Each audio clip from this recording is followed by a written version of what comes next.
if they don't, it's up to that victim to stand up and say, no, you need to do this. It's not an easy thing to do, to stand up to a legal system, an institution, and tell them they're wrong. I had to do it once. I went to Arizona for my master's degree.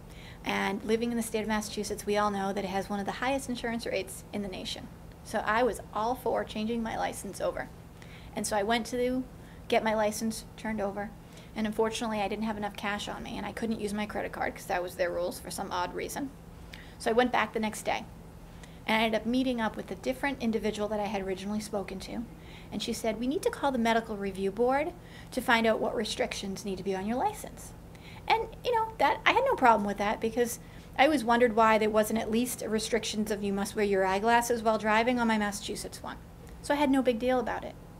The problem that happened was after she got on the phone and started speaking to the woman, she turned to me and said, you need to take a driving test. I said, what? She's like, you need to take a driving test because you drive with your feet. I looked at her. I said, that's illegal. She's like, no.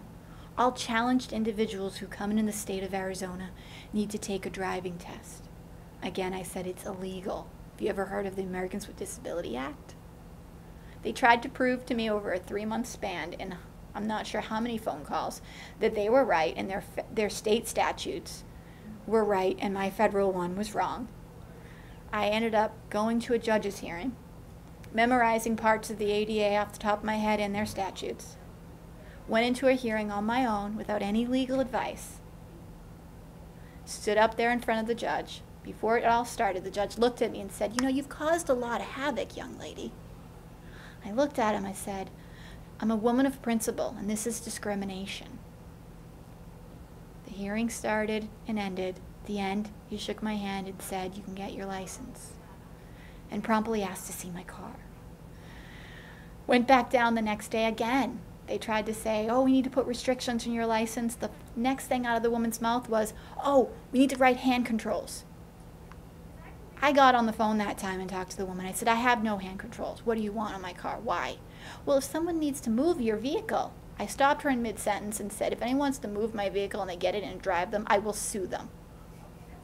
I proceeded to tell her what restrictions she could put on my license, and I hung up the phone. The woman at the desk smiled, handed me my license, and said, have a nice day. I did it because I could, because I'd been given the resources, I've had the support, I knew my rights. But not everyone can do that. It's hard.